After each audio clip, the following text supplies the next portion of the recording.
Here. Okay, we're on. All right, now let's pretend that all of this, that nothing has happened so far. So we're going to have a great stream today. This is going to be great. My guest today is Sean Kenny. Sean, why don't you go ahead and introduce yourself? Sure. And Jason, again, thank you so much for having me on the show today. As you stated, my name is Sean Kenny, and I'm the host of Rock Logic with Sean Kenny. We are a YouTube show and podcast that discuss advanced nuclear, rare earth materials, advanced technology, and how they pertain to geopolitics. One of the things that we focus on our show is fourth-gen nuclear, specifically the molten salt reactor, and we go into process applications that can be used for various industries. So whether that's renewable energy storage, synthetic fuel manufacturing, geoengineering, we talk about all that on the show. Mm-hmm. So what's your background? How did you get into this this genre of profession? That is the question, huh? I mean, it's God. Where do I start? So obviously, I'm not a nuclear engineer. I actually got my degree in digital arts design. I'm originally from the design field, and since then, I've worked in marketing and in sales, software and enterprise sales, renewable energy, all that stuff. What got me into it initially was one of my first jobs out of college. I worked as a designer for a medical trade association called the American Broken Race Society, and one of the things that we focused on was nuclear science and radiology, specifically advanced treatments for various forms of cancer. I didn't put two and two together because around that same time there was this big internet craze, this sort of reintroduction to molten salt reactors and thorium, and that was like this big thing that was touted, the new fuel of the future, and I was really interested in it. I didn't connect the dots until about a year later, and I started realizing that the medical isotopes that we were talking about for not just the diagnostic procedures, but the ones that could be used to eventually cure cancer were these rare isotopes that could only be made from a very specific type of reactor. And when I learned that the molten salt reactor, specifically the lifter, could actually produce these isotopes through regular operation, I just got hooked. And so what are some examples of the treatments that you're talking about and the isotopes that you're talking about? Sure. Like what isotopes are you talking about and what treatments would they be used for? Sure. So the specific isotopes that could be produced from, say, a liquid fluoride thorium reactor or lifter can be things like actinium-225, which decays into bismuth-213, and using a technique called targeted alpha therapy. What essentially you're doing is you're injecting it into the human body through like a saline solution, and it'll actually go in like a smart bomb, and it will target the various malignant cancer cells, and it will basically just destroy it. It's very much like a smart bomb in that it specifically targets these cells. It's very different from other cancer treatments, where you're basically just killing all the cells in the body in the hope that you'll also kill the cancer. So it's very unique in its ability to go in and do that. And it's really good for like dispersed cancers, things like leukemia, lymphoma, things of that nature. Oh, so is it like something that you swallow and then like you don't swallow it. It's basically I don't believe you swallow it. It basically just gets injected into your bloodstream through like a saline solution. Okay, yeah. So because I know with a lot of these things, basically you'll get certain elements that will diffuse throughout the body, and then they tend to get trapped in glands and things like that. And so it's a way of kind of delivering it to where certain cancers might develop, like in your lymph nodes or something like that, where there's certain chemicals that accumulate there, and so you just send in the radioactive version of those elements, and then they'll accumulate kind of where those cancers start and where they can spread. And so, so these kinds of reactors, what reactors are they currently produced in? So they're like special type of research reactors. I don't know what the actual fuel form is. I know that we currently don't have any reactors that operate them. With the reason why we know they exist is we were experimenting with them during the Oak Ridge days when we were developing the molten salt reactor, and I'll go into a little bit of detail on that later. right now, the medical isotopes that are produced in a lot of these research reactors, they're not the bismuth-213 that I'm talking about. That's exceptionally rare. They're more things like moly-99 and technetium-99 that are used for basically just diagnostic procedures. So for cardiograms for looking at, a person's heart, or just doing various types of, chest x-rays and stuff. Those are, I believe, the majority of those isotopes are produced in the Netherlands. Some are produced in Russia. I don't believe that we currently have any of these reactors in operation today. Mm-hmm. So no, they're very specific types of research reactors that are designed to develop these isotopes. So I know that occasionally there's going to like the CANDU reactors. There's some in Canada that will produce these things, and there was an instance where they had to shut down one of the reactors, and then all of a sudden the availability of a whole bunch of medical isotopes was cut down by a third or something like that. It's a growing problem for sure, and there have been proposals drafted by not just politicians but industry experts. There was some talk. I want to say it was like around 2014 that there were some people in Ohio that were trying to get together to work with the NASA Plumbrook Center, which is a satellite campus for the NASA Glenn Research Center. And what they were looking to do was they were going to use the original site license that was set aside for the aircraft reactor experiment. They never, of course, built the reactor, but they still had that site license. So what they were looking to do is they wanted to build a medical isotopic production facility that could develop the moly-99 and the technetium, sell it to the various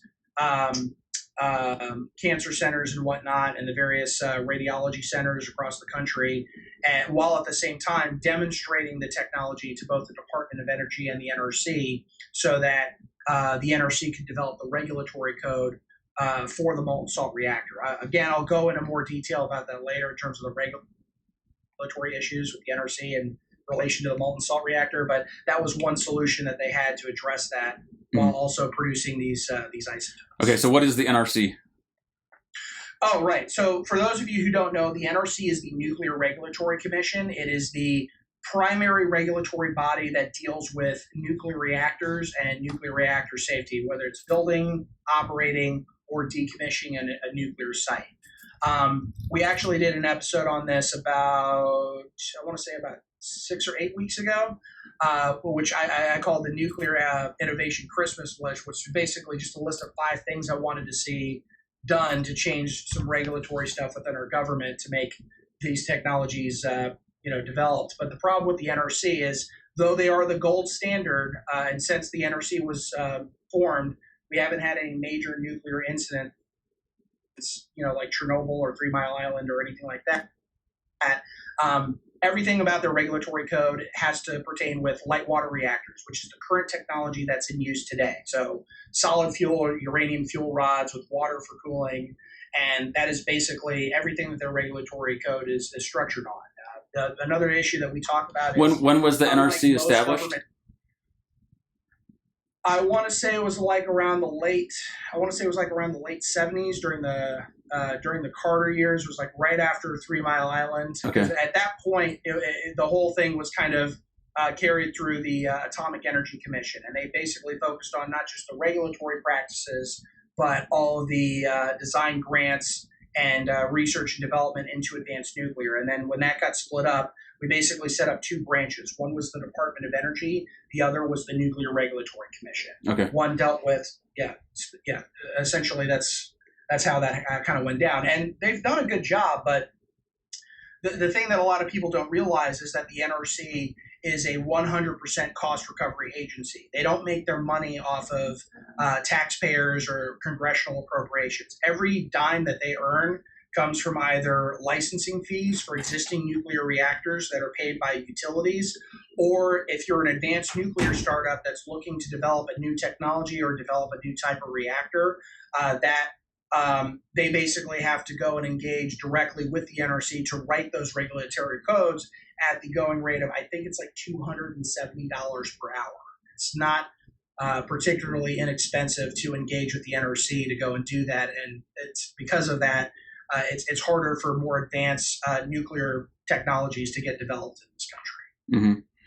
So but before we go on, I just wanted to say when this does come out, there's our hosting platform is having a bit of trouble keeping the audio synced with the video. I'm sorry.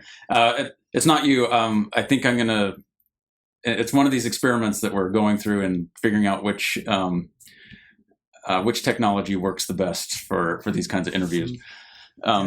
So you were in this medical industry, and then you saw kind of the applications of the nuclear technologies. And so how did that move you? So what was it that kind of pushed you over the edge? Well, a couple of things. It was never just one thing. There wasn't like one big moment that just said, oh, I have to do this. Because I was just interested in this. For the last 10 years, I've just been really enveloped into it.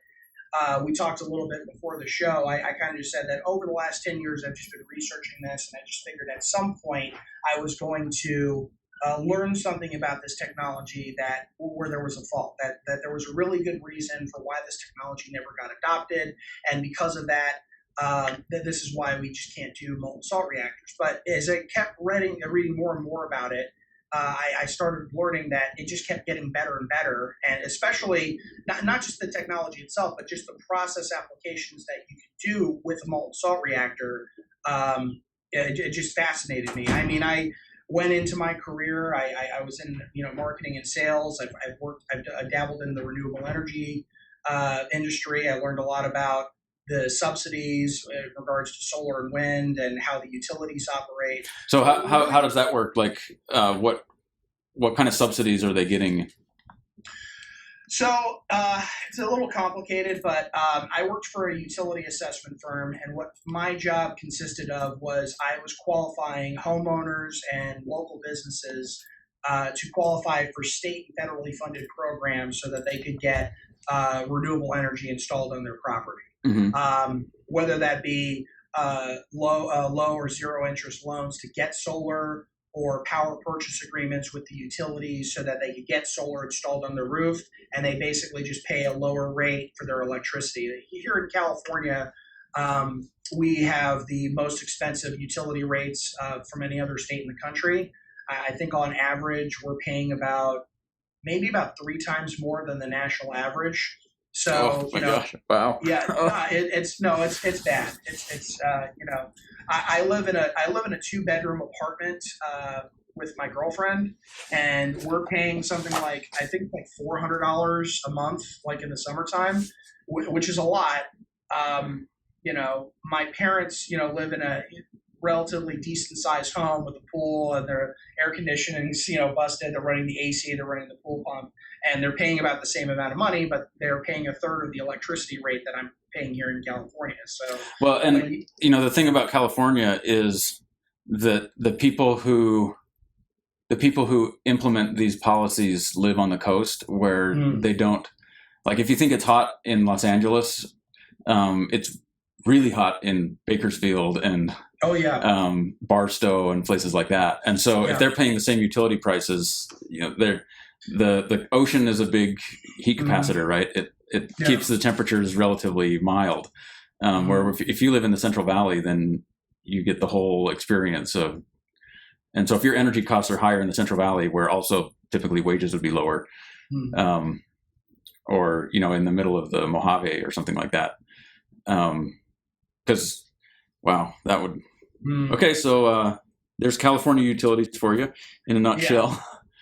And part of my job was just to try and see if there was anything I could do for a lot of the people that were paying way too much for electricity, and see if they could get a lower rate, either by just getting a power purchase agreement or getting some kind of low interest loan to either make their homes more energy efficient or to get renewable energy installed on their roof. Mm-hmm. I'll preface this with saying that before I moved to California and before I had some experience working in the renewable industry, I had this very preconceived notion on how solar worked. And, I would just hear, people like Elon Musk saying, oh, well, if you draw the map of the U.S. and, you draw a blue square, that blue square is what is needed to power the country. And then, you do the red dot, and the red dot is, what we need in batteries to do that. I'm like, okay, but if you spread that out over to everybody's roofs, that'll work. Well, it's not exactly that simple. There are some people that we just couldn't put solar on their roof because the pitch of their roof or the angle of what their house was at was not optimal to receive solar energy. There are a lot of homeowners that really just don't want to put solar panels on the roof because they think it's an eyesore. I don't particularly think that. I'd love to get solar one day, but there are a lot of people who just don't like it. So the idea that you're just going to slap solar panels on everybody's roofs and generate electricity 100%, for working with the utilities, I don't really see that as something that's going to happen down the road. Mm-hmm. So were there things, so one of the things that we did in a class that I taught was do the calculation for how, if you went completely with solar energy, while you're building it, that's fine. But then once it's built and things start to wear out and you need to replace them, then because the energy is really diffuse, it starts to, like, the maintenance costs start to creep up. So for example, and everything has its costs, right? Maintaining coal power plants also has a cost associated with it. Of course. But basically, if you were to convert all the electricity in the United States over to solar energy, which, if it works, then that's fine. I don't have anything particularly against solar. I've looked at getting it on my own house as well. I was waiting basically until it makes sense without the subsidy to do it. Yeah. But if you're starting to look at large quantities of solar panels, and then if you give them a 50-year lifetime, which is pretty generous, and you give them a certain amount of efficiency, which is also really generous, you still end up needing to replace 500,000 square meters of solar panels every day for as long as you want to use that as your primary power source. So it's a downside that it is what it is. It's something that we're going to have to grapple with, whether we admit it going in or not. Yeah, and you said 50 years. I think that's overly optimistic because of by a factor of 2, probably. So. Well, yeah, I mean, I think the best panels that I've heard about last for about 25 years. I mean, on average, you're looking at 2 decades.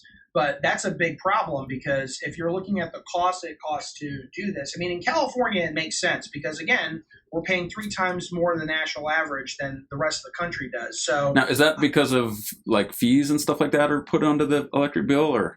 There are a number of factors. So part of it is fees. A lot of people don't really know how to read their electric bill. They see all these different things. And, one of the things I tell people, they'll ask me questions. They're like, hey, they have SoCal Edison as their utility provider. What's this nuclear power plant decommissioning fees? Oh, okay. Well, in 2013, we had the San Onofre nuclear power station in Southern California.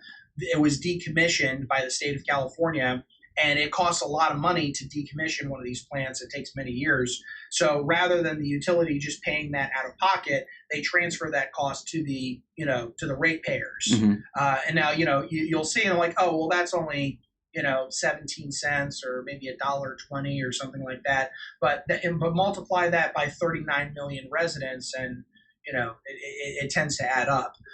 So the fees is one thing. I think taxes is another factor. And I don't know, the way that the utilities operate, because California is such a big state, one, we don't just have one utility company. We have several different regional utilities that operate in different parts of the grid.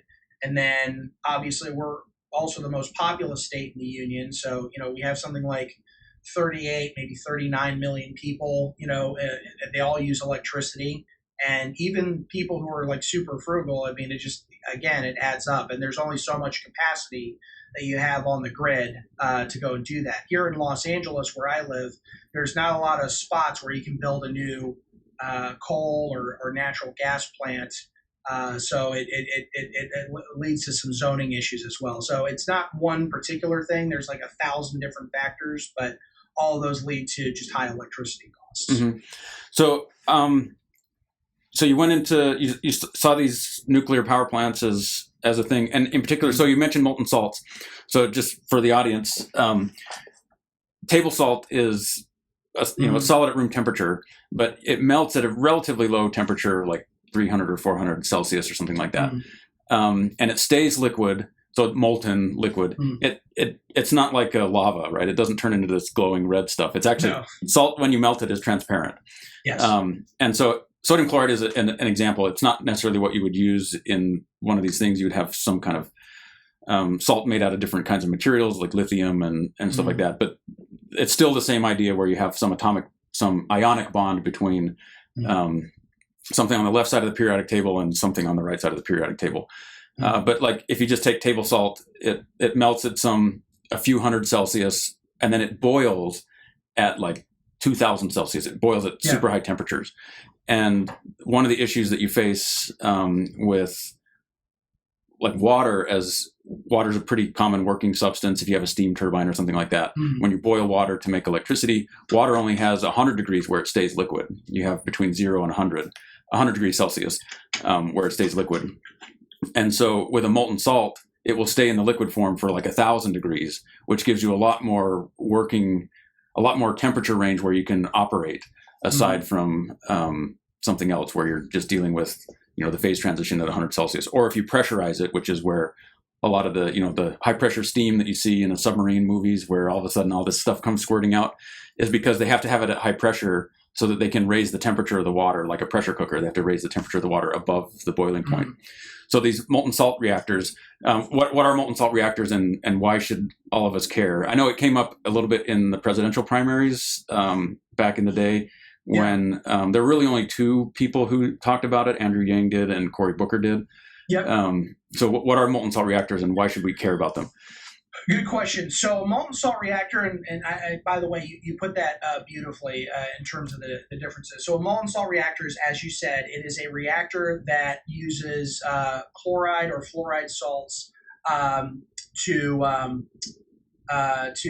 generate nuclear fission. So the main difference is in a traditional light water reactor, which is the common technology that we use today, you have solid fuel rods with uranium-235 and sort of like zirconium cladding, and that is surrounded by a vat of pressurized water. And as you stated, it has to be pressurized because you can't get water all that hot. If you pressurize it by several orders of magnitude, you can achieve those greater thermal efficiencies.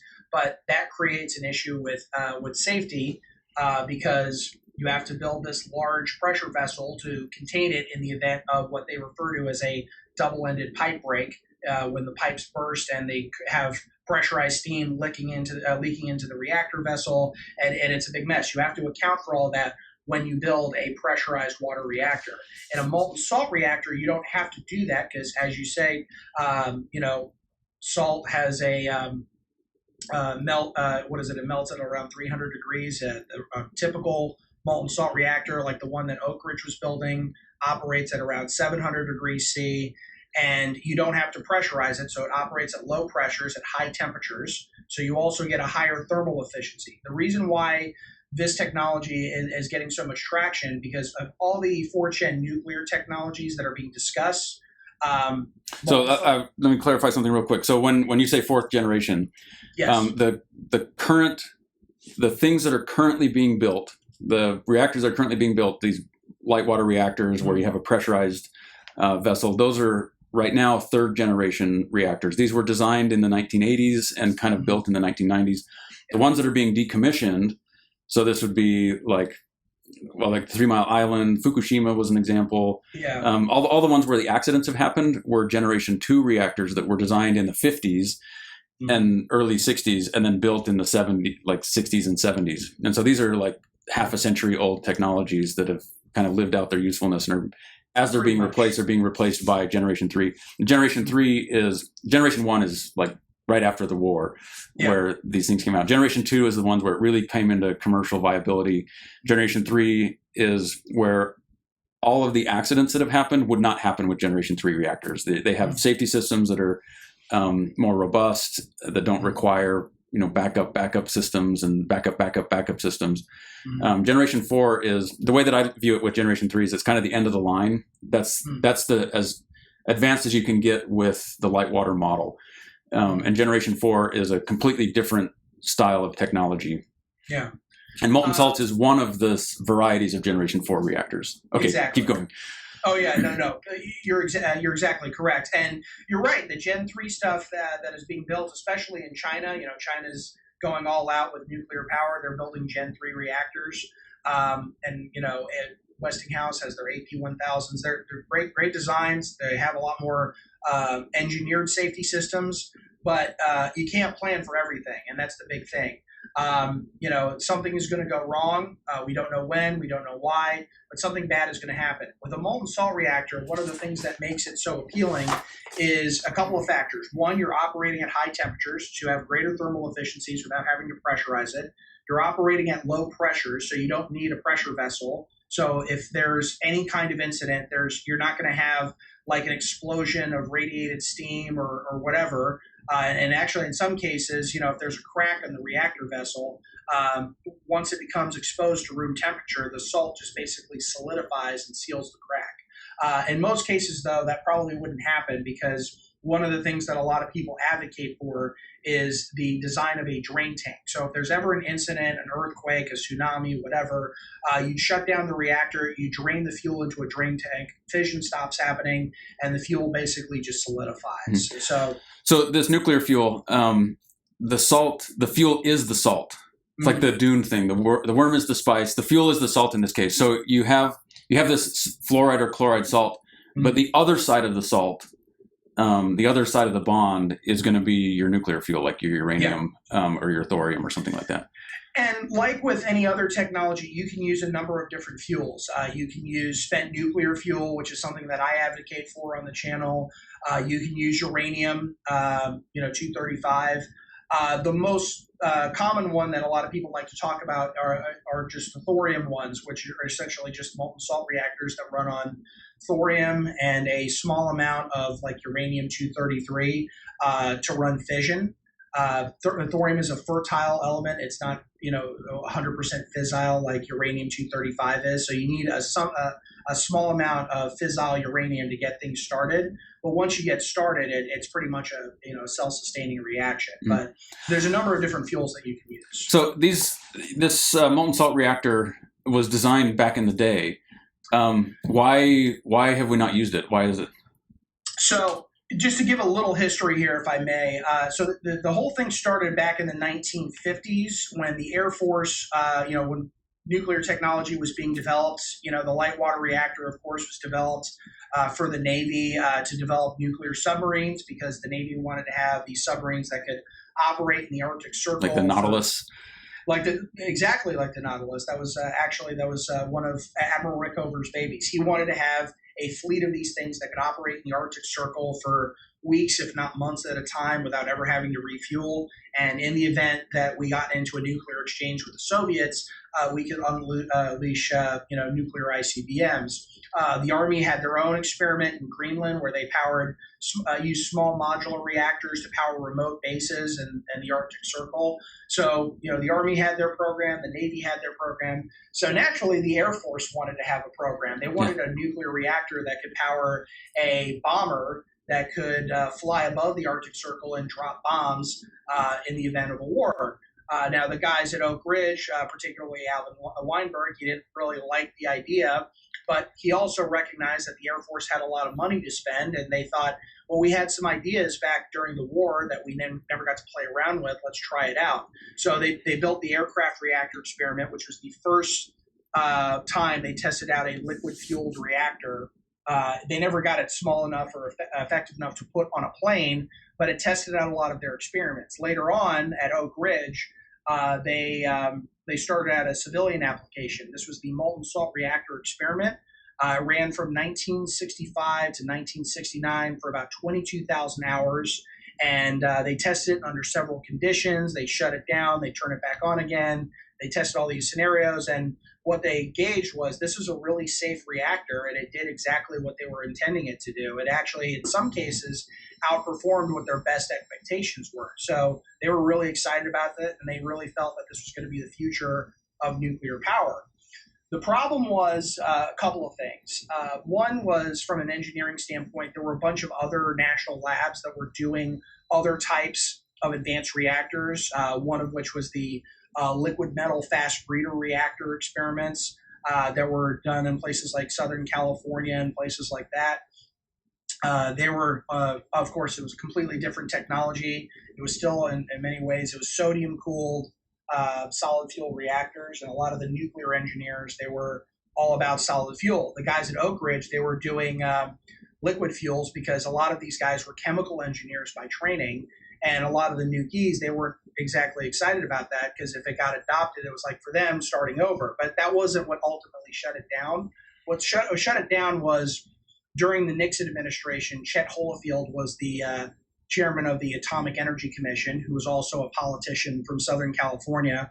A lot of the research dollars that were going into the fast breeder reactor programs happened to be in Southern California. And Nixon was basically persuaded that, hey, if we're going to spend any money on advanced nuclear, we might as well put it into Southern California. Because Nixon was from California as well, right?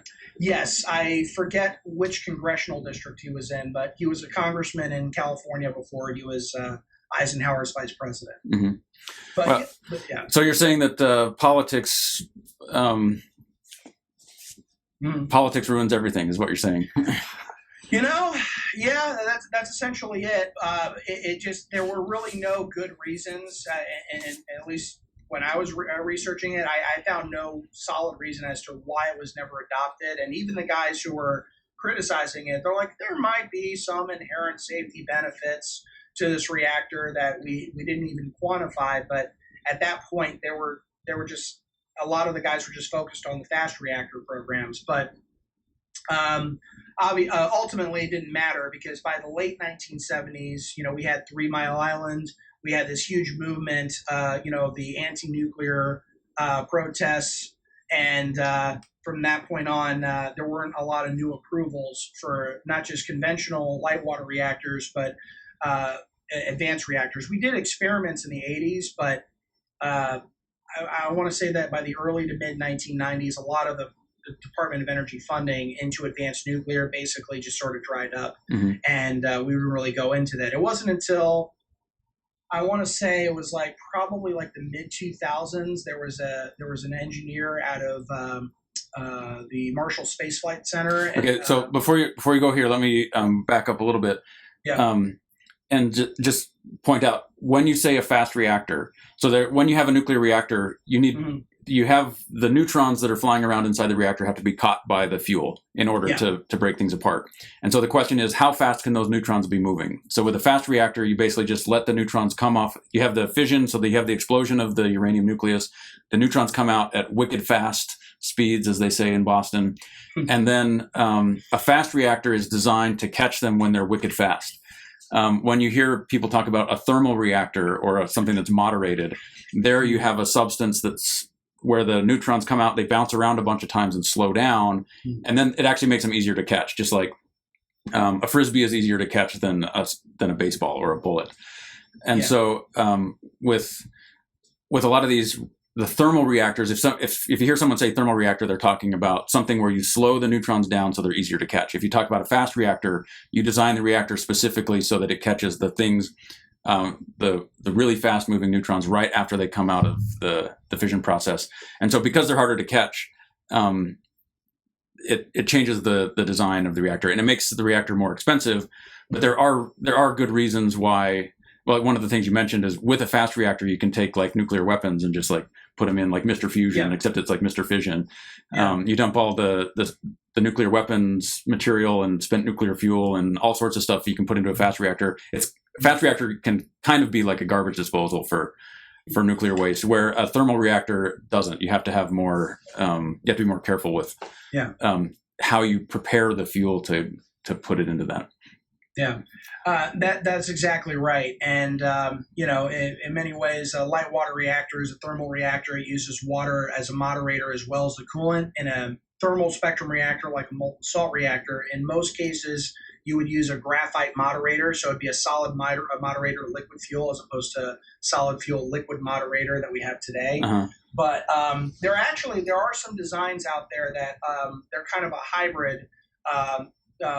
Ed File, who's one of the guys we've had on our show, he's the founder of Elysium Industries, and they've they're developing what they refer to as a molten chloride salt fast reactor. So it basically takes the best attributes of a fast reactor and a molten salt reactor. So the whole thing is, like I said, it's a molten salt fuel solvent.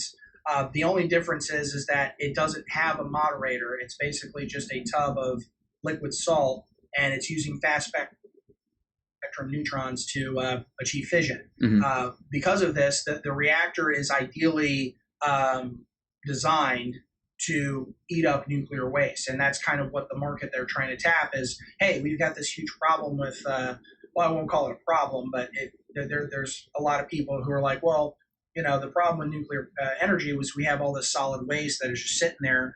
We got to do something with it. Well, you can bury it underground and hope that it doesn't negatively or adversely affect anything, or you can put it in one of these type of reactors and you can burn it up and you can generate electricity as a result, and you're basically killing two birds with one stone there. Mm-hmm. Okay, so what did this have to do with the Marshall Space Flight Center?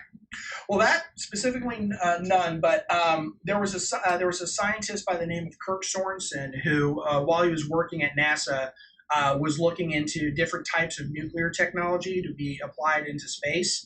And he did a lot of research into what the Oak Ridge guys was doing. The reason why this was such a pinnacle moment is he saw fit to take all of these documents from Oak Ridge and basically put it into old documents. All this stuff was written back in the 50s, 60s, and 70s. So he basically scanned them all, put them onto CDs, put them into PDF documents, and just put it up online onto the internet for people to see.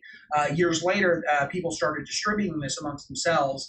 And I want to say around 2010, 2011, there was this great public interest in molten salt reactor technology. Before then, a lot of people hadn't really even heard of the technology, and it was starting to get into circles. From that point on, we started seeing all these tech startups, get started. One of which was founded by that scientist, Kirk Sorensen, Flibe Energy. They're looking to develop a liquid fluoride thorium reactor that, true to nature molten salt reactor that uses thermal spectrum neutrons and uses thorium as the primary fuel to power the reactor.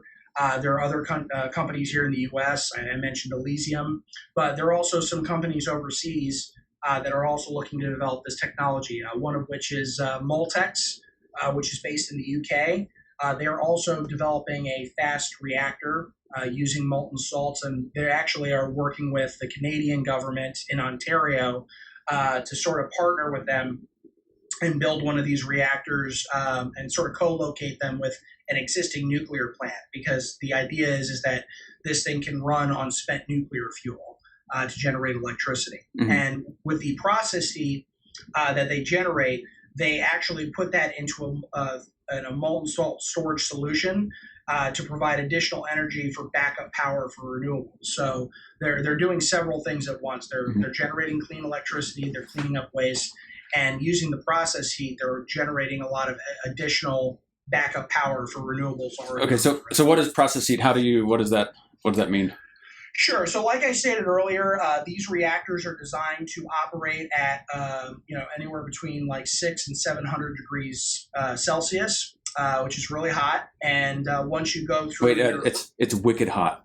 Yeah, I'm sorry, I'm not from Boston, so I'm not either. I'm from Utah, but okay. we'll capture we'll appropriate their terminology. So, as you said, they're wicked hot, and because of this, once you go through, and generate your, electricity through your turbine, you're still left with a considerable amount of wicked hot process heat.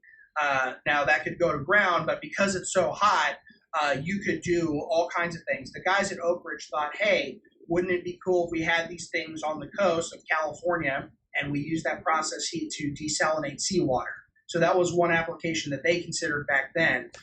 But as you can imagine, with all these people, hearing about this on the internet, there are actually whole websites that have actually looked into it, and they've actually come up with some other really interesting novel applications for that process heat. I mentioned the renewable energy storage thing. That we actually did an episode on that recently about thermal energy storage for that was experimented on with solar towers. You generate thermal heat, and then that heat gets stored in a vat of molten salt, and then you just release that over the course of 12 hours to provide your backup power when the sun's not shining. But you can do that with a molten salt reactor as well, just provide additional power for the grid. One thing I like talking about is synthetic fuels.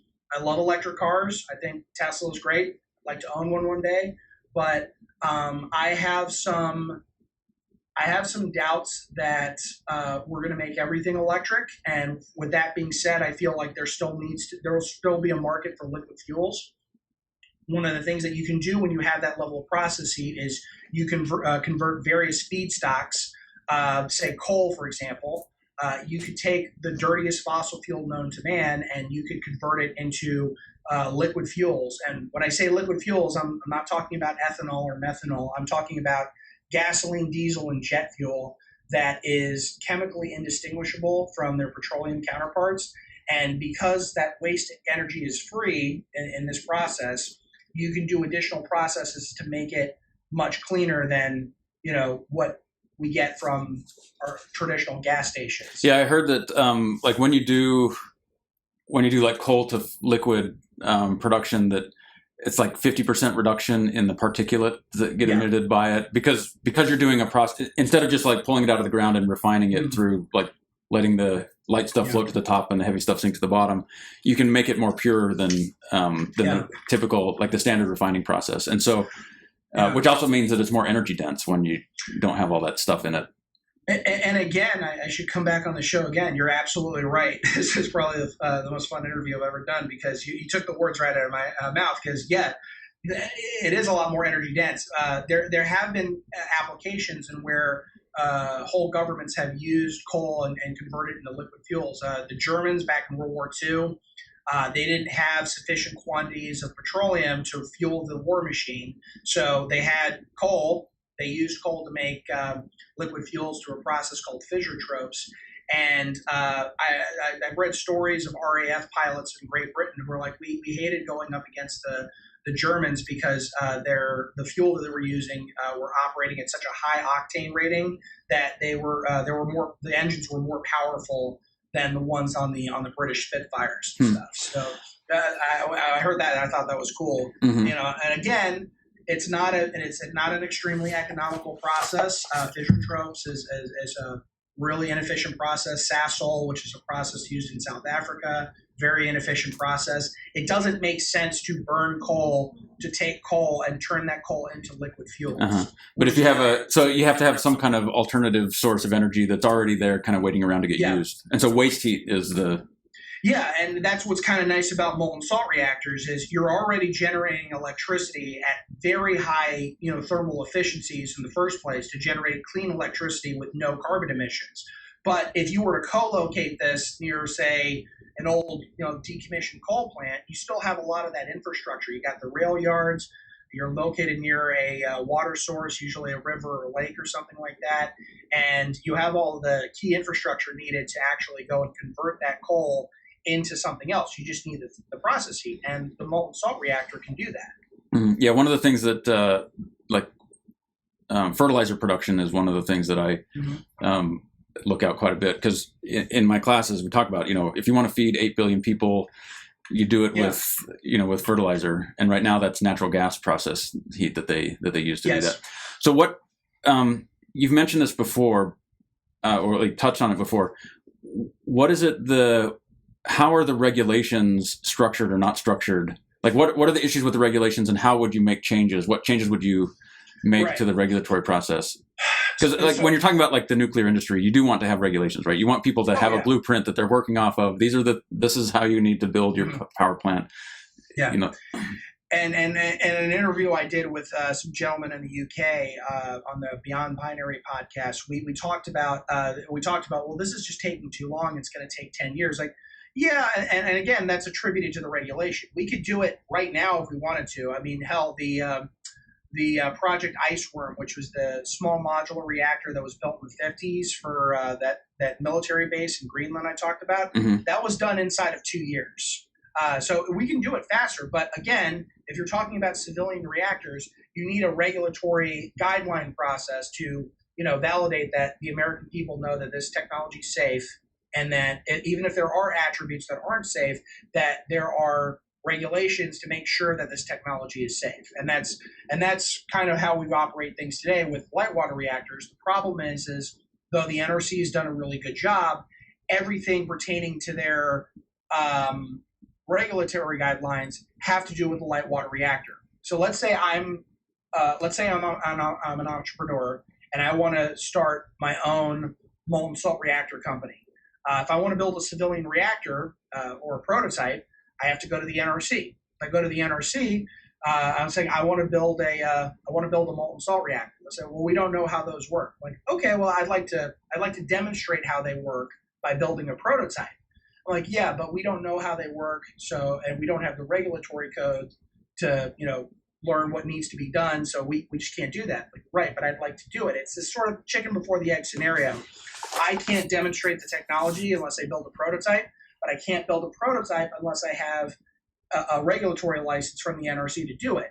And they won't do it unless somebody pays them to write the regulatory codes with that company to say, okay, this is what a molten salt reactor is.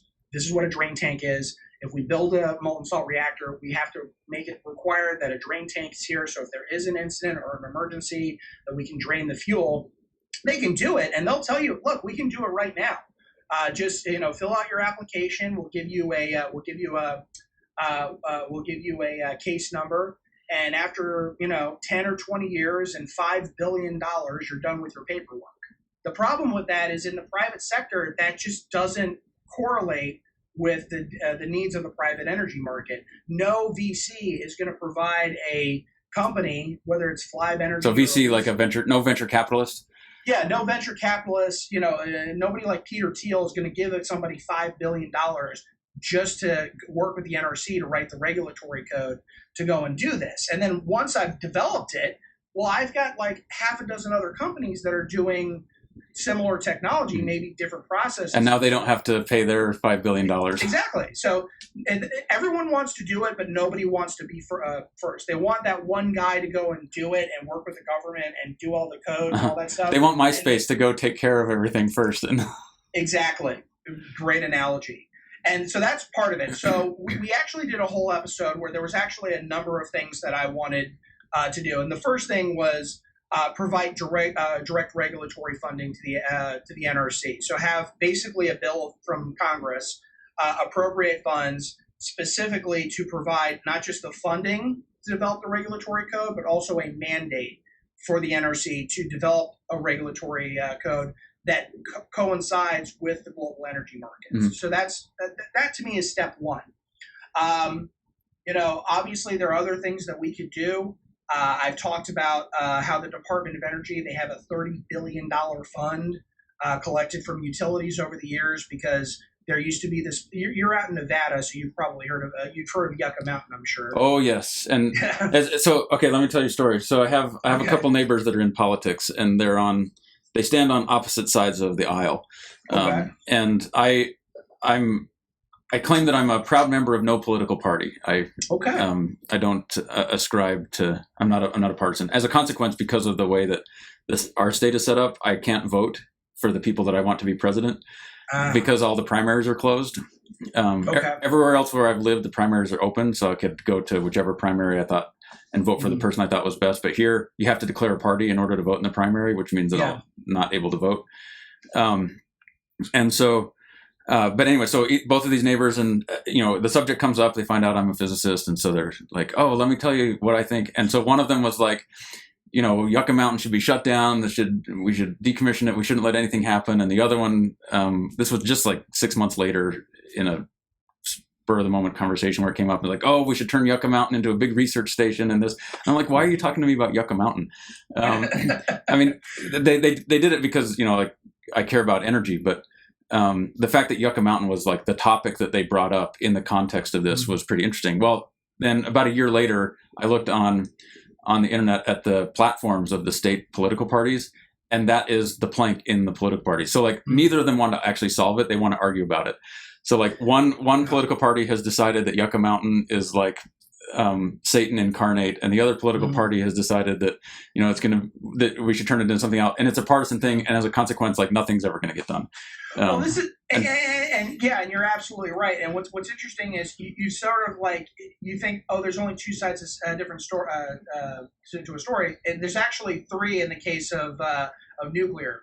There's the right, who is like, yeah, let's go full ham, nuclear power, let's reprocess nuclear waste like they do in France, let's do all that stuff.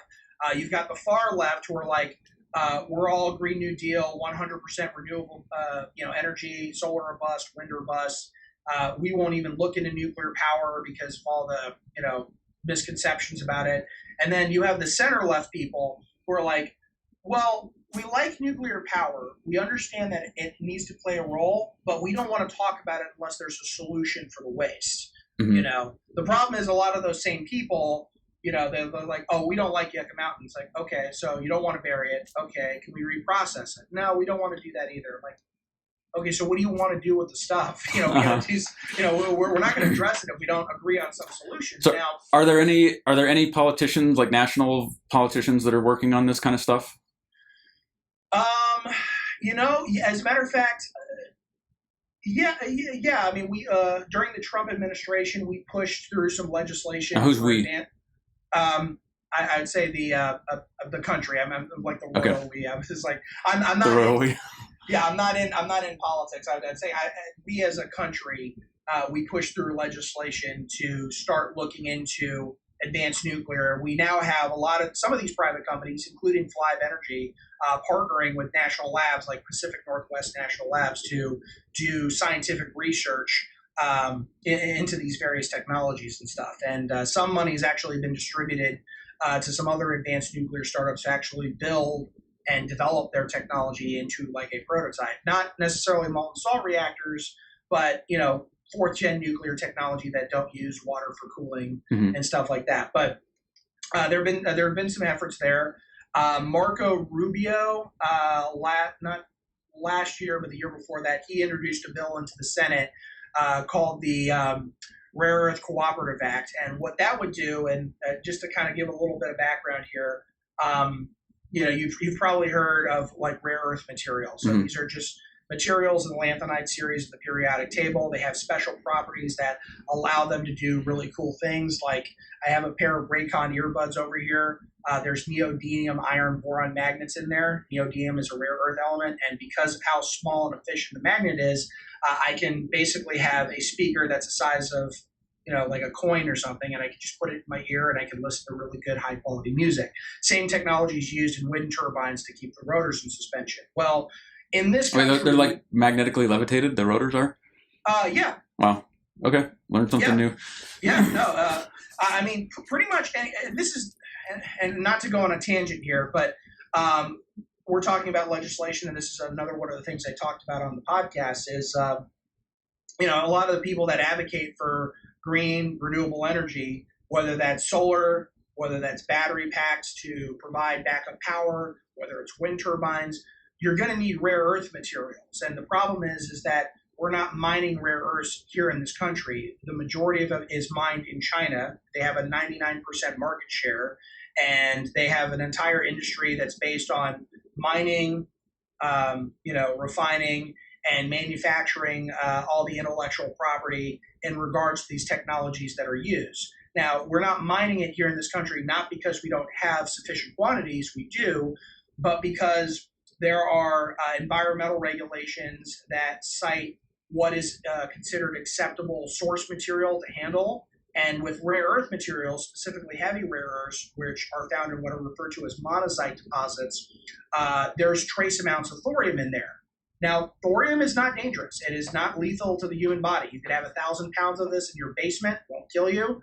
I've even heard stories that you could eat the stuff and your body wouldn't metabolize it.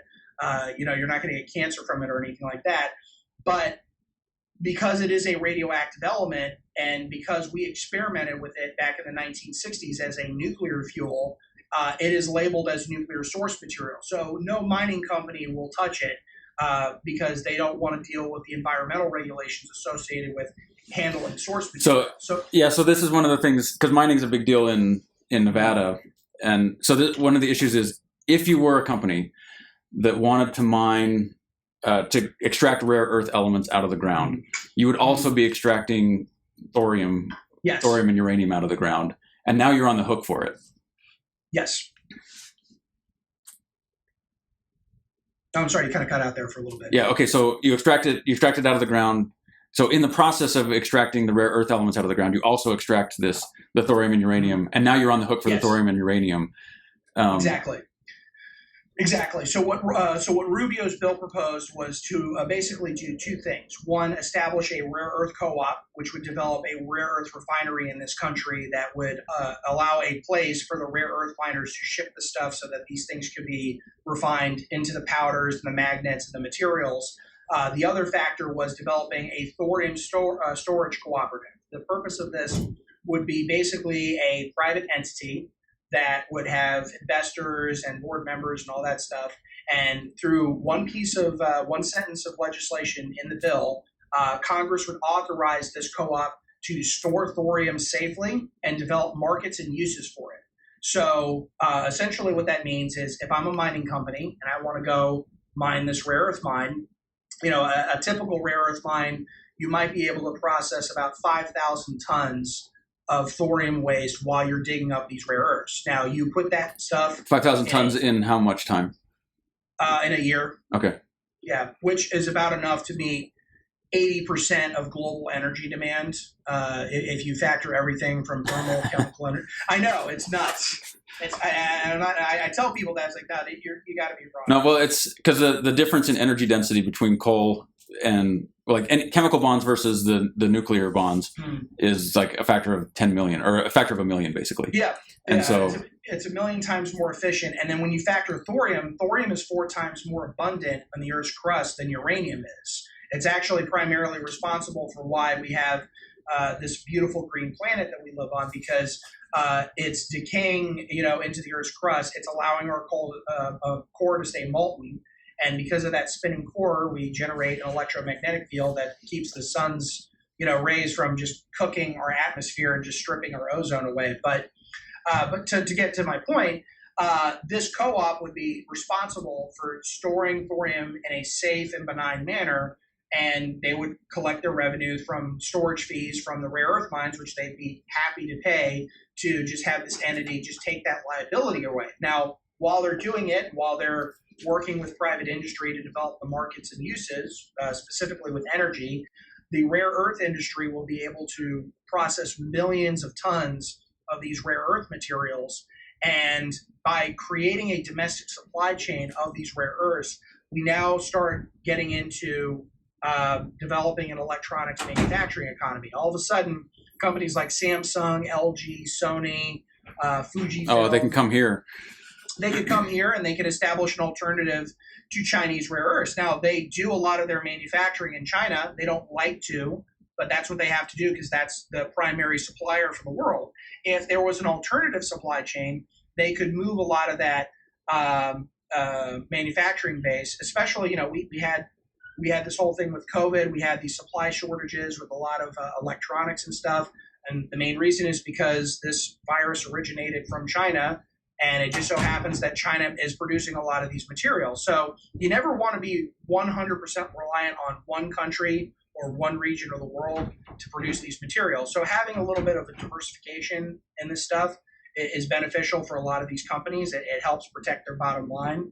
But in the defense industry specifically, there are laws in place that prohibit companies like Lockheed and Boeing from developing this stuff overseas in places like China. By law, by U.S. federal law, if you want to develop something like the electro-optical targeting system for the F-35, for example, all the components for that particular device has to be either manufactured by U.S. or allied components.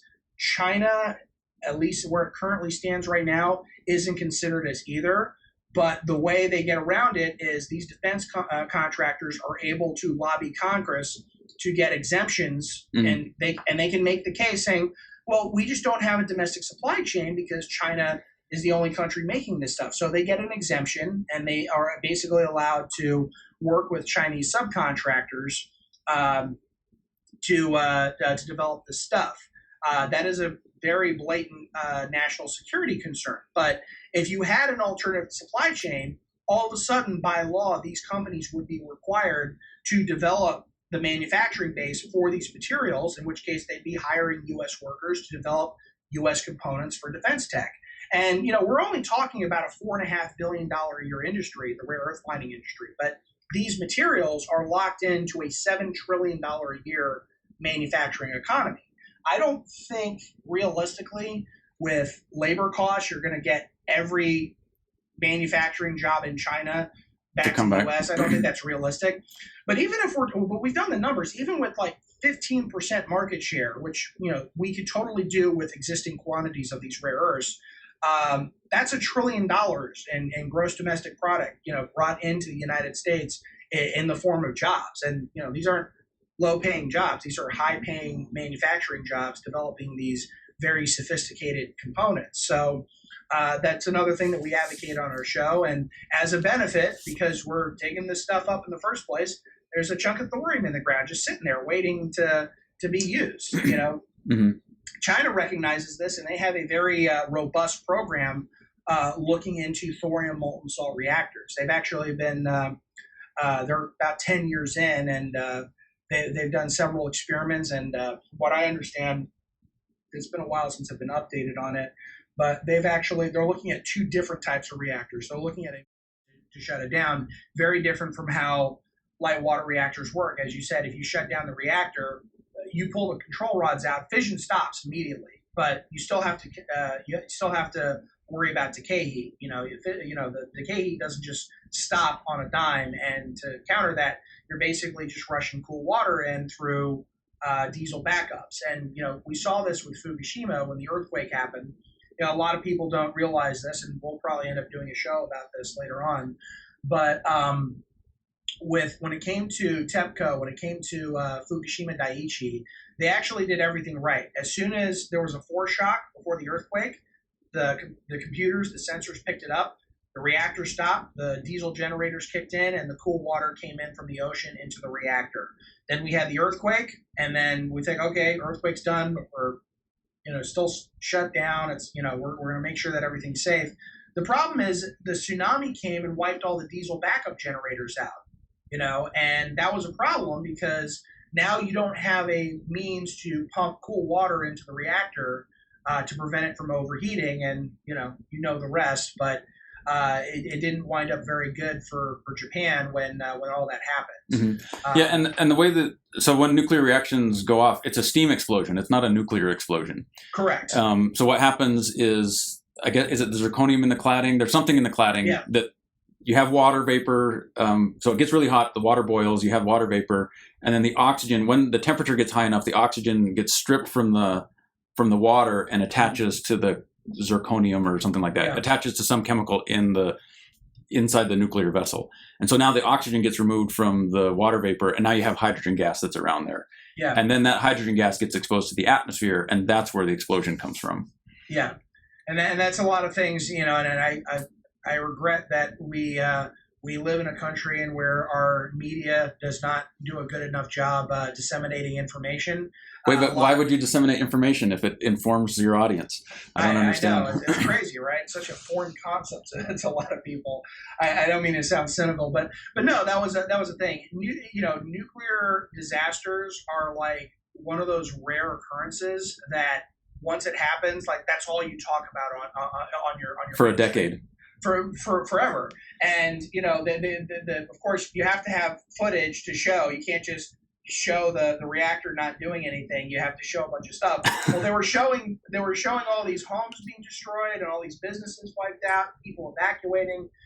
All that damage was from the tsunami. Yeah, there were like 20,000 people that died from the tsunami, and maybe one that died from exposure to the radiation. There was one who might have died from exposure, but the people who worked at TEPCO, the company that was dealing with the reactor, there were 3 people who died at the reactor site. But those are the guys who got stuck in the turbine room, because when you shut down the reactor and you no longer have steam going into these turbines, Okay, well, seeing as it's shut down, we might as well have our technicians look in and just do a maintenance check on these steam turbines before we start them up again. Well, when the tsunami came in, they got trapped in the turbine room and they drowned. So they died at the reactor site, but they don't say, well, they died because the tsunami came in and flooded the compartment and they couldn't get out, and that's how they died. And you explained that beautifully just earlier. It wasn't a nuclear explosion; it was a hydrogen gas explosion. So a lot of that gets lost in translation. When you're telling this as part of a news story, and I feel like that's where a lot of the negative connotations kind of come from nuclear power. Mm-hmm. There's not a great deal of interest for certain parties to really disseminate that information and describe it. Of course, a lot's changed since the internet has come into fruition, and that's kind of one of the things that I focus on the show, is just to try and make sure that people understand what we're talking about here, so to speak. Mm-hmm. Yeah, so that's it's one of those things where when something is more rare, it gets way more attention. So like when I was growing up in the 80s, it seemed like every few years there was another airplane. Like once a year there was an airplane that crashed somewhere. Yeah. And now it's so rare that it makes gigantic headlines. And I think it's even like when the signal gets really low, you have to crank the gain up on it really a lot to do it. And so when you have something so in 60 years, we've had 3 nuclear disasters with all the deaths but one concentrated in a single nuclear reactor in Chernobyl. But 3 Mile Island, nobody died. Like, I mean, it's not that nobody died. It's like that nobody's even sick, right? And like nothing happened. Everyone got the equivalent dosage of a chest X-ray, and that was it. And Fukushima, you compare the 20,000 people that died from the tsunami to, the people that died from industrial accidents. And, where I grew up, when I was really little, we lived in kind of a coal mining area. And right after we moved out of the area, they had the Wilburg mine fire. I think it was a fire. And there were a whole bunch of people, like 30 or 40 people that died in this mine fire. When you look at like mine disasters and things like that, but it's not as sensational. And so when there's any kind of nuclear disaster, it gets blown up and that's all anybody talks about. And I guess it's one of the issues that you face when something becomes more safe. Then the accidents become more newsworthy.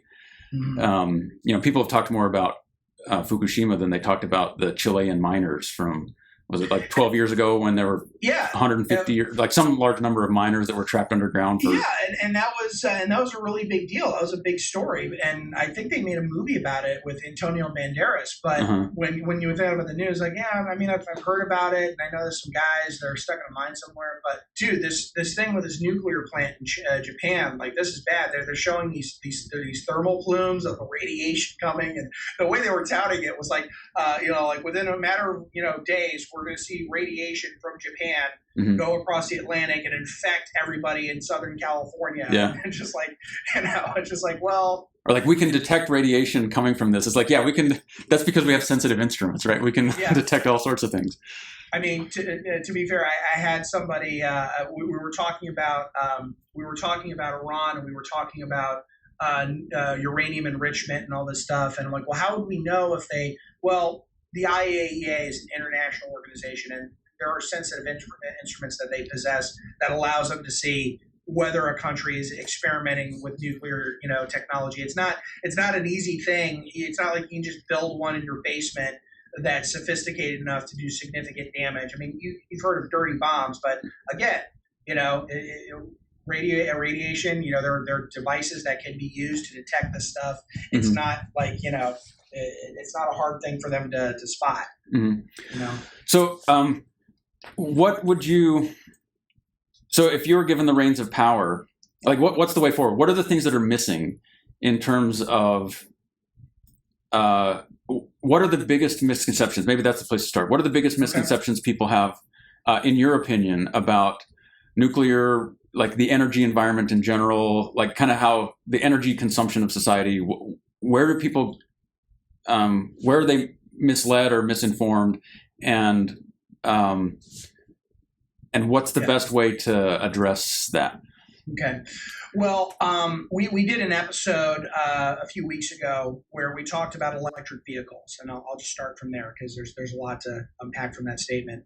So the thing with electric vehicles is a lot of people, they kind of look at well, it's the batteries. You know, we got to think about the batteries and what it takes to make these batteries, and you know what it takes to manufacture them, and how do we recycle them, and how do all this stuff. That's usually what detractors kind of focus on when they talk about electric vehicles. What we did is we took a completely different approach, because what we saw, and we talked to buddies of ours who are engineers up in Canada who are like, you know, the biggest problem that I have is nobody talks about the real issue with electric vehicles, and that they need electricity, and that electricity has to come from somewhere. And a lot of people don't realize that if you factor in how much electricity is required to power an electric vehicle and what it would take to replace every gasoline-powered car in the United States, you're talking about a 29% increase in terms of energy production. And I think, okay, so we just produce 29% more energy. Well, it's not as simple as that. And here's the thing. 68% of our electricity comes from fossil fuels. It either comes from coal, which I know Utah, which is where you're from, they burn a lot of coal to get their electricity, or natural gas. And natural gas is favored by a lot of utilities because it's cheaper to mine, it's cheaper to transport. Gas turbines are the cheapest on the market. Well, and they can do the combined cycle with the gas turbine that you can't do with the. They're more efficient than the coal plants. Yeah, and that's another thing. The thing with combined cycle is I really like them because you can generate twice as much electricity using the same amount of fuel. Here in California, we have some of those, but the majority of the gas turbines we have are peaker plants that kind of kick in to either provide backup for renewables or to handle peak loads when everybody's turning their air conditioning on in July. Mm-hmm. I talk about this a challenge. I'm not opposed to renewables, but a challenge with renewables is that when the sun goes down, but the demand is peaking, then the only thing that can come online fast enough to stop the gap is the regular gas turbines that aren't the combined cycle turbines. So it's the least efficient version of the natural gas turbines that can do it. Okay, keep going. So again, I know I'm going on a tangent here, but the thing with that is the reason why I bring that up is because it's so inefficient in burning gas. If we're doing that specifically to provide backup power, why wouldn't you just build a combined cycle turbine? But getting ahead of myself, my point is that as the years go by, and if we're assuming that within 10 to 20 years, the majority of Americans will have an electric car, or most electric cars on the road that are sold will be electric vehicles, that's a problem because 20% of our electricity comes from nuclear. A lot of these plants that are currently in operation today are due to be decommissioned within the next 10 to 15 years. And unfortunately, we're not building suitable replacements for these plants fast enough for them not just to meet replacement level, but to increase to the 130% that we need to. Exactly. So that's one issue. And if you talk to the Green New Deal people that are like, if you absolutely believe that fossil fuels are evil and that they absolutely can't be used, well, then we've got a real problem because nobody does a good job producing electricity consistently 24/7, 365 at an almost 90% capacity factor like nuclear. With solar and wind, unless you have some really good energy storage medium that can provide backup power on demand for when the sun isn't shining or the wind isn't blowing, you got a problem. We can talk about the longevity issues or the material resource issues with renewables, but the biggest issue is we're going to need electricity. And I feel like whether you're on the right or the left, if we agree that there's an issue in regards to carbon emissions, whether you're concerned about pollution or climate change, it doesn't matter. If you have a concern with this current fossil fuel industry and the way that we generate electricity, we got to get on the same page and agree that to at least some capacity, nuclear has to be part of that equation.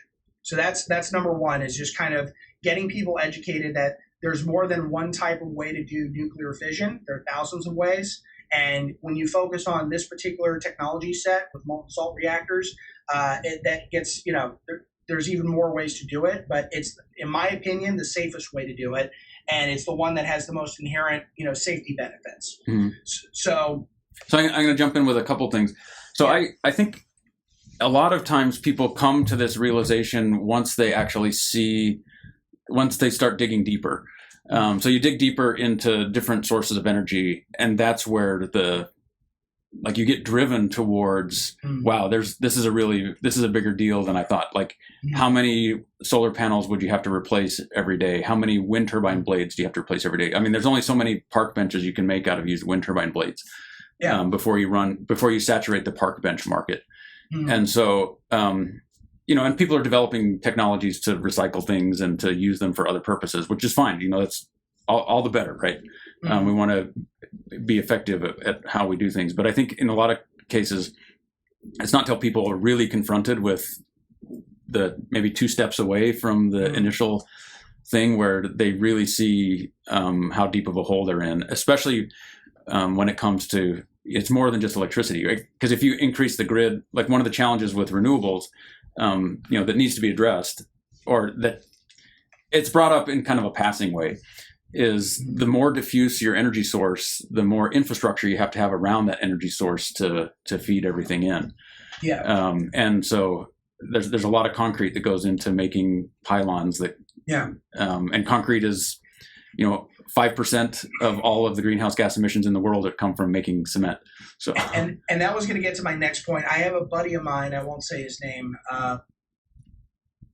and I don't know what he's doing nowadays, but he used to work for a lobbying firm that dealt with the renewable energy industry. And he was talking about this presentation he was setting up for members of the House, and he would go on this thing and he would say, well, look at how much steel and how much aluminum and how much concrete and carbon composite material that's going to be used, and look at all the maintenance that's going to be done to maintain these turbines and all this other stuff. And I'm listening and I'm like, I gotta stop you. That just sounds horrible. Like, why would you pitch it in that way? Like, if you presented that to an investor, they're like, this is the stupidest thing that I've ever heard of. And he's talking about building a wind turbine somewhere in the Southwest.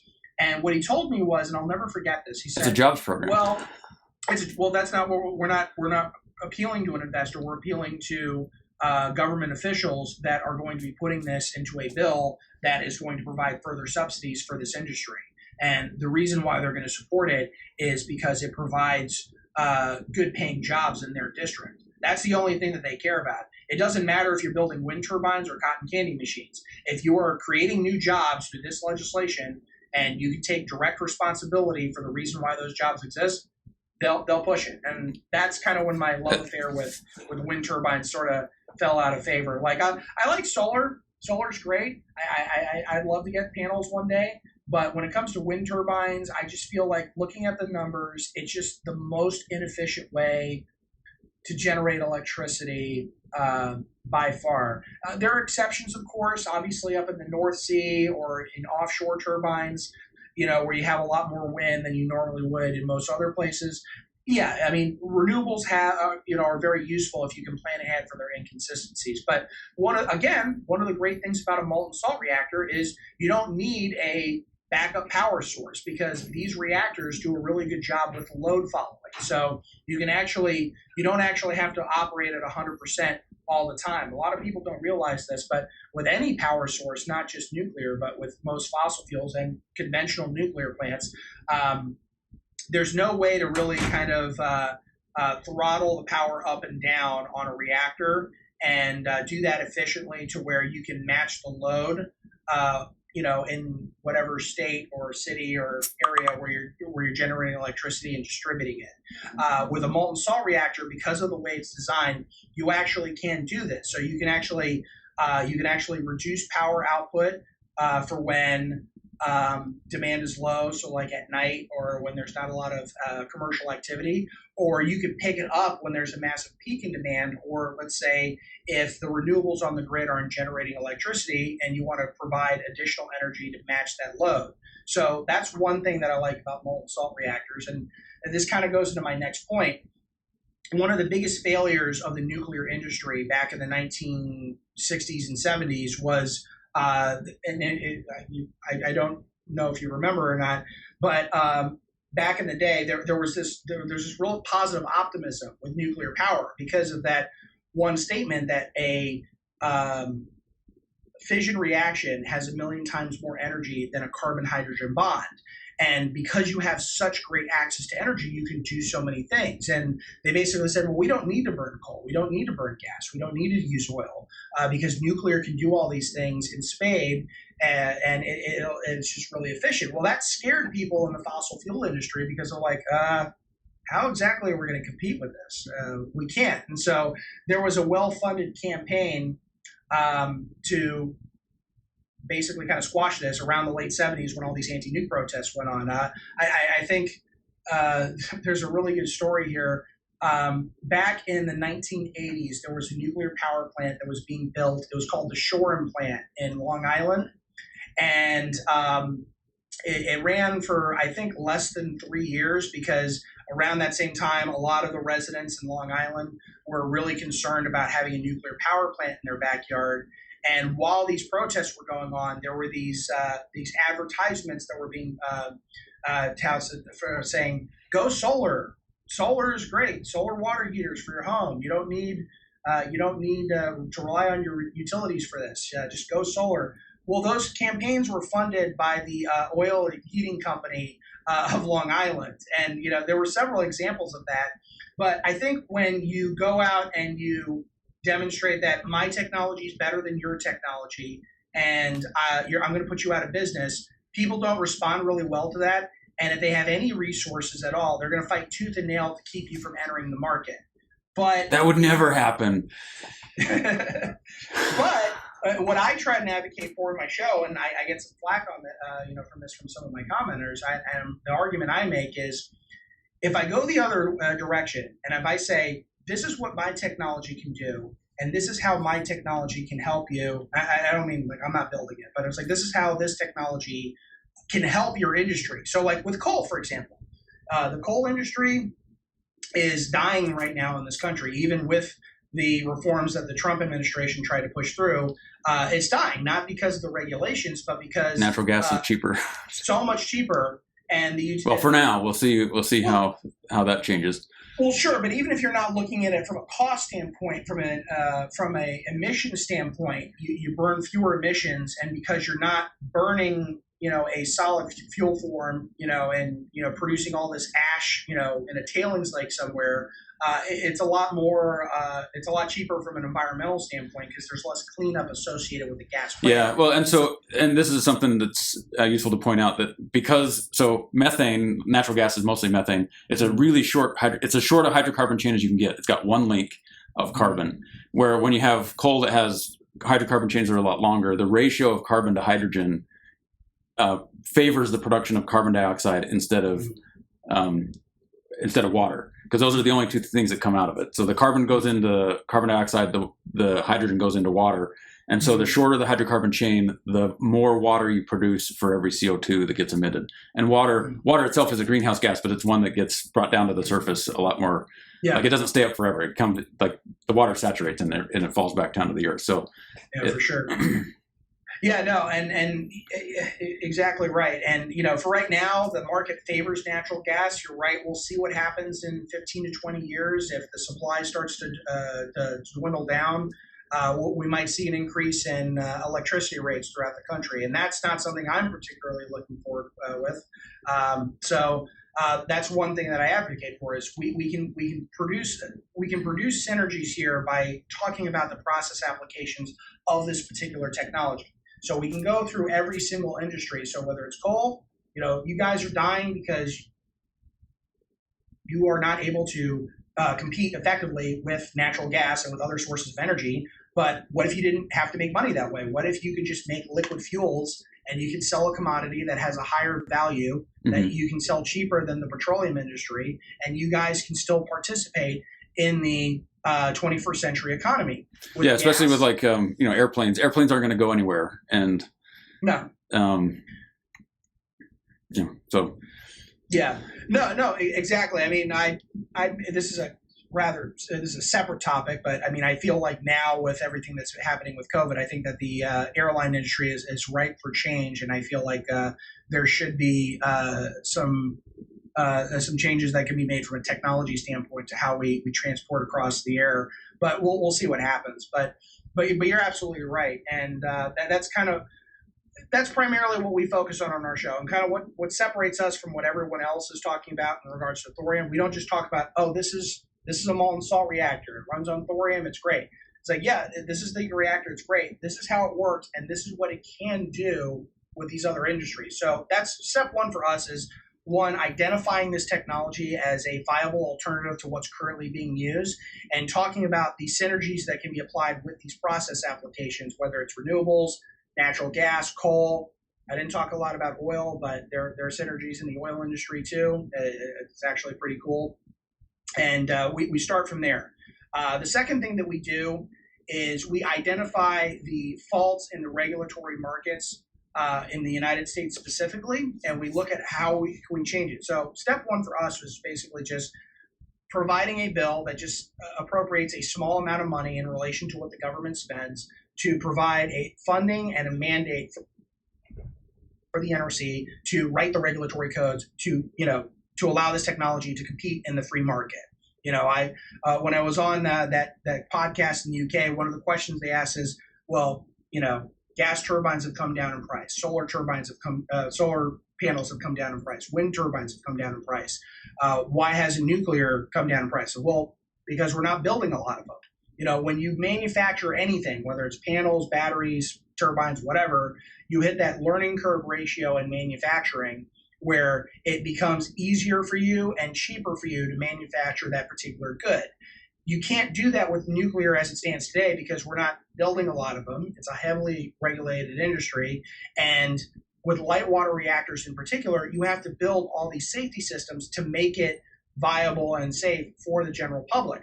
With a molten salt reactor, not only do you not need to build these superlative systems because you're operating at low pressures, but because you can build them much smaller than conventional reactors with greater power output, you can actually manufacture these things in an assembly line. You can load it on the back of a semi-truck in a shipping container, and you could deliver it to wherever it's needed. One of the companies that we talked to, Copenhagen Atomics, that's exactly what they're looking to do. They want to build a reactor in the 50 to 100 megawatt class that can fit inside of a shipping container, so it's easily transportable to any country. It can be adopted into a city or in a rural, area, like in a remote village somewhere. Mm-hmm.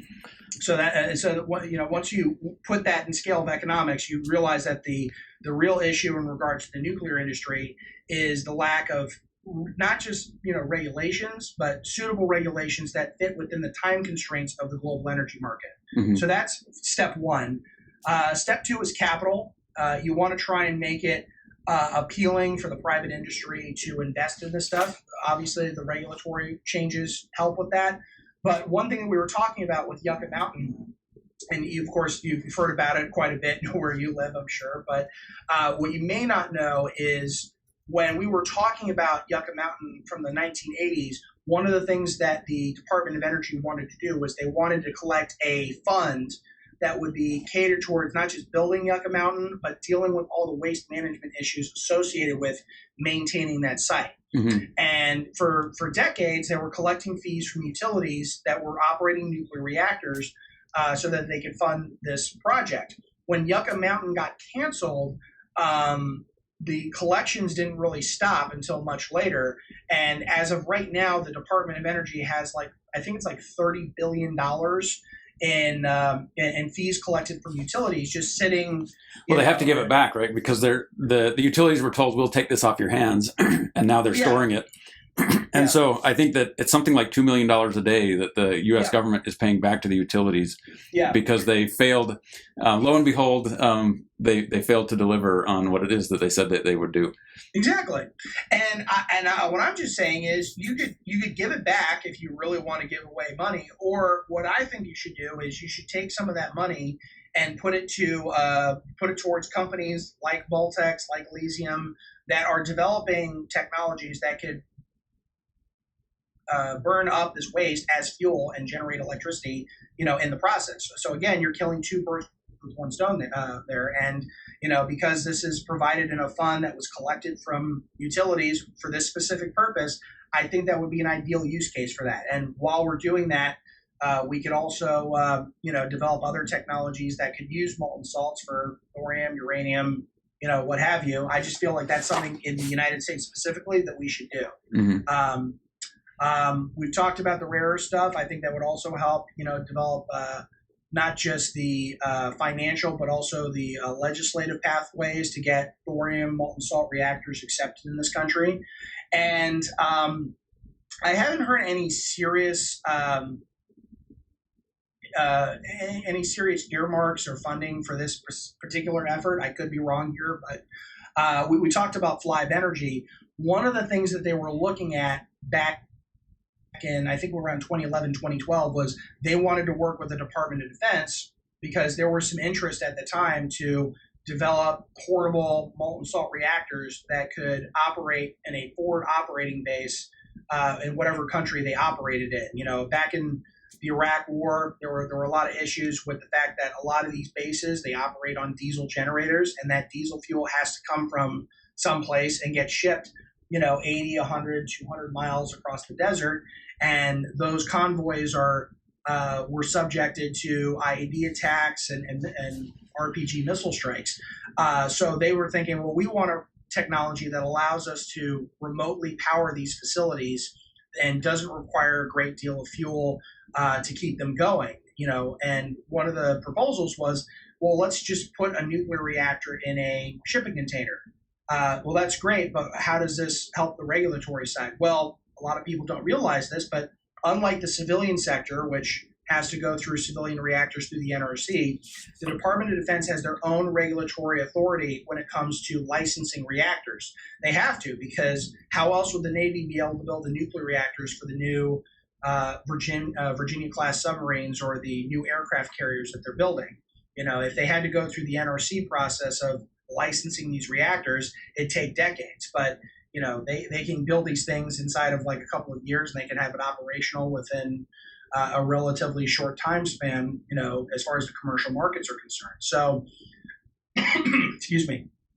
So that was another thing that we talked about, because they have their own regulatory authority. If the government had earmarked funding to develop these prototype reactors for the U.S. military, you would have a commercial customer that would be able to buy this technology right now or relatively soon within the next couple of years. And that would make you appealing to a venture capitalist, like, oh, okay, it's going to cost $1 billion. I don't know. Oh, but the military needs this. Okay, I can write a check for $1 billion, and we can talk about the stock and all this other stuff. But it really changes the game, because again, it's not the number; it's the certainty of the number. If I come to a VC and I say, I have this great technology, I think it'll work. So, well, how much is it going to cost? Well, it might cost $1 billion to build the first one, and then it might cost like $5 billion to develop it, and that's not including the cost of dealing with the NRC. They're going to say no.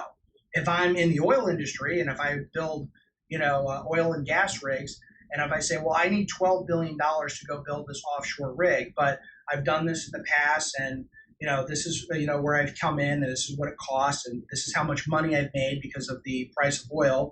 And they'll say, oh, okay, so if I give you 12, I'm going to make $40 billion over the next decade, because you're going to be able to sell this commodity and it'll be nice and steady, and I can get behind that. So again, it's not the number, it's the certainty of the number in terms of being, more marketable to private capital. Mm-hmm. And that of course, falls into the regulatory side. So one of the things that my producer and I are going to be doing over the next couple of months is we're going to be producing some materials, basically just some online materials that are going to be readily accessible to basically anyone who's interested.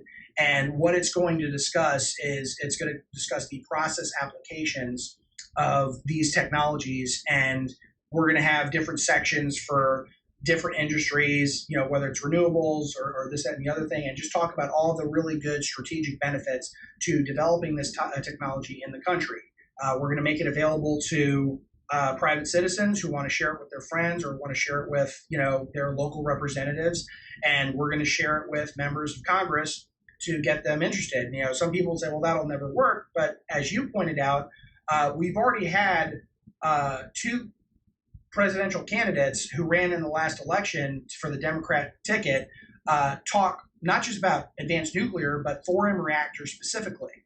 Andrew Yang, if you went on his website, I think he was talking about like $50 billion in funding to develop molten salt reactors that use thorium in this country. I don't know specifically what that money would be spent towards, but he was very serious about adopting that. And he was one of the first presidential candidates that I've heard of, I guess aside from John Kasich, that was really interested in developing in this technology domestically.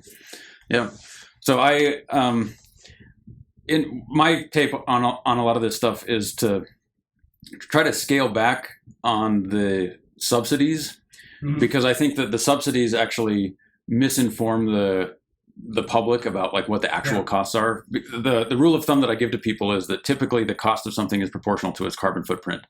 So if you're going to build say a $4 million boat to sail across the ocean, there's probably more carbon by far that went into that $4 million boat than would have gone into a $1,000 airplane ticket. And like there's no way that a $4 million boat has a smaller carbon footprint than a $1,000 airplane ticket. I mean, that's just like there's no possible way that could be true. And because the manufacturing cost, like everything goes into it, and the more the cost of producing something reflects that. And so this is where, as much as I can't think of any better alternative to incorporate the environmental cost of carbon into the price of carbon directly. But that allows the market to renormalize so that okay, when I buy this carrot, I know that's basically telling me what the environmental impact of that carrot is. When I get solar panels without the subsidy and this is how much it costs, then that tells me how much energy went into producing it, and therefore how much carbon went into producing it. I think that having that's one of the things that would drive the adoption of new technologies faster is a proper assessment of the lifetime costs, both internal and external to a given technology. So there's a company. There's a company based in the U.S. They're called Thorcon Power, and they're actually the reason I bring them up specifically is because they've done a really good job on their website, not just talking about their technology and why their technology is inherently safer than everybody else's, but really kind of comparing and contrasting the material costs in terms of how much steel, how much concrete, and how much all these other materials would be required to build this reactor by comparison to a coal-fired power station. Now, what's different about their approach is 3 things. One, they're basically taking shot for shot a reactor that's based off of the original Oak Ridge work. They're not really changing anything because they don't want to spend a lot of money on R&D. They're using modern shipbuilding techniques to mass produce these things on an assembly line. So instead of just building, a big power plant and, building the different components and constructing it on site, they're building the entire plant on a shipping barge, and then they're transporting that barge to a coastal city. And the third thing they're doing is they're working in Indonesia. And the reason why they're doing that is because one, there's a lot of coastline there. Well, there's a lot of coastline. There's like 10,000 islands or something like that. Their population, they have about, I think, like 250 million people. They're like the 4th. Yeah, they're 4th after the United States. Yeah, which is, again, great test market. And Indonesia, contrary to popular belief, they have some research reactors. So they do have a regulatory base for doing this, and the regulator is willing to work with this company to develop the regulatory guidelines for this reactor so that they can assure people in Jakarta that this is, that this is safe, that this isn't going to hurt anybody. But the primary reason they're focusing on this is they're trying to make it clear that if you want to beat coal as the primary global energy source for electricity production, and in spite of natural gas in this country, coal is still king in many other parts of the world. India, China. You need to be cheaper. You need to be cheaper than coal. That is the only issue that you need to. I mean, safety is a big deal. Yeah. But then number 2 is cost. Number 3 is cost. And that is what they have to focus. Not just the financial costs, but the material cost, because if it requires 5 times as much concrete or steel, then nobody's going to go with you. Because like, well, I can just build a coal plant, and it's like much more efficient for me to build that. But it's a fraction of the steel used in a coal plant. It's a fraction of the concrete. There's some specialized materials like the hastelloy, which are the nickel-heavy materials that don't corrode as easily because you're dealing with molten salts and, of course, the graphite. But aside from that, everything here is off the shelf in terms of the materials needed to actually build one of these things, not just a reactor, but like a full-fledged power plant. And they do a really good job on their website discussing the material costs in terms of developing it and in terms of developing educational materials so that people who realize, hey, we're going to get one of these in Indonesia, this is going to be our future right here. It's going to be lower than what we're paying right now, and it's not going to emit any carbon. Or less carbon. I mean, it's zero emission once it's built, but there is production costs, and that's fueled by carbon. But. Which, to your point, it's an important reason why you need to bring up the material costs associated with anything, not just nuclear, not just coal, but every source of energy. Because if we look at that, nuclear comes on top. If we talk about deaths per kilowatt, if we talk about coal, they're the worst because tens of thousands of people die every year, whether it's mining incidents, respiratory diseases, industrial accidents, whatever.